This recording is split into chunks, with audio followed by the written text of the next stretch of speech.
কেকার সাতকাহনে সকলকে স্বাগতম। আশা করি তোমরা সবাই খুব ভালো আছো, আমরাও ভালো আছি। ঘরে বানিয়েছিলাম গন্ধরাজ কাতলা। গরম ভাতের সঙ্গে জাস্ট অসাধারণ লাগে এই গন্ধরাজ কাতলা। স্বাদে গন্ধে মন প্রাণ দুটোই ভরে যাবে, এতটাই সুন্দর হয় খেতে এটা। ঘরে একবার বানালে ঘরের সবাই আঙুল চেটে পুটে খাবে। তাহলে আসো দেখে নিই কীভাবে করছি এই গন্ধরাজ কাতলা। সঙ্গে থাকো। গন্ধরাজ কাতলা করার জন্য সবার প্রথমে এখানে আমি একটা গন্ধরাজ লেবু নিয়েছি, তার উপরের সবুজ অংশটাকে আমি নিয়ে নেব। আর এখানে আমি নিয়ে নিয়েছি 4 পিস কাতলা মাছ, তাতে স্বাদ অনুযায়ী নুন আর গোলমরিচের পাউডার, আর দিয়েছি গন্ধরাজ লেবুর সবুজ অংশ। এটা দিয়ে এখন খুব ভালো করে মেখে একে রেখে দেবো 10 মিনিটের জন্য রেস্টে। আর এখন আমি একটা মশলা তৈরি করে নিচ্ছি। নিয়েছি চালমগজ, কাজু আর কিছুটা টক দই। একটা পেস্ট তৈরি করে রেখে নেব। আর এদিকে প্যানে আমি তেল গরম করে নিয়েছি। এখন মাছগুলোকেও ভাজার জন্য দিয়ে দেব। মাছগুলোকে উল্টে পাল্টে বেশ একটা গোল্ডেন কালার ধরবে তত অবধি ভেজে নিতে হবে। মাছ খুব ভালো করে আমার ভাজা হয়ে গেছে। এখন মাছগুলোকে আমি নামিয়ে নেব।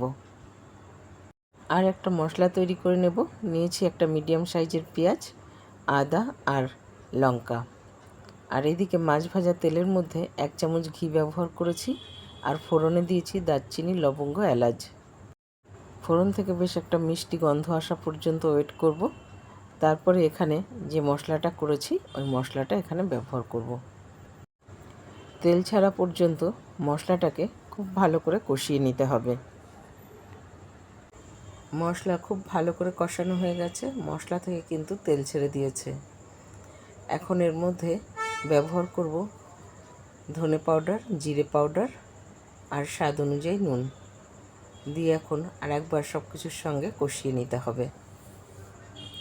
মশলাটা ভালো করে কষানো হয়ে গেলে তখন এখানে কাজু আর চালমগজ আর দইয়ের পেস্টটা ব্যবহার করব। সব কিছু দিয়ে আরেকবার খুব ভালো করে কষিয়ে নিতে হবে। মশলা থেকে যতক্ষণ না তেল ছাড়ছে তত পর্যন্ত মশলাটাকে কষিয়ে নিতে হবে। মশলা তুমি যত সুন্দর করে কষাবে তরকারির স্বাদ কিন্তু ততটাই বাড়ে। মশলা খুব ভালো করে কষানো আমার হয়ে গেছে। এখন এখানে ব্যবহার করেছি গরম জল। গ্রেভিতে দেখো খুব ভালোভাবে জাল হয়ে গেছে। এখন এখানে আমি এক এক করে মাছগুলোকে ব্যবহার করব।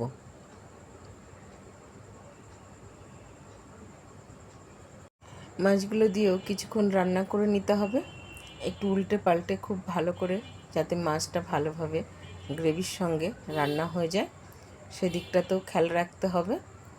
দেখো মাছগুলোকে আমি এইভাবে উল্টে পাল্টে খুব ভালোভাবে গ্রেভির সঙ্গে কিন্তু কিছুক্ষণ রান্না করে নিতে হবে।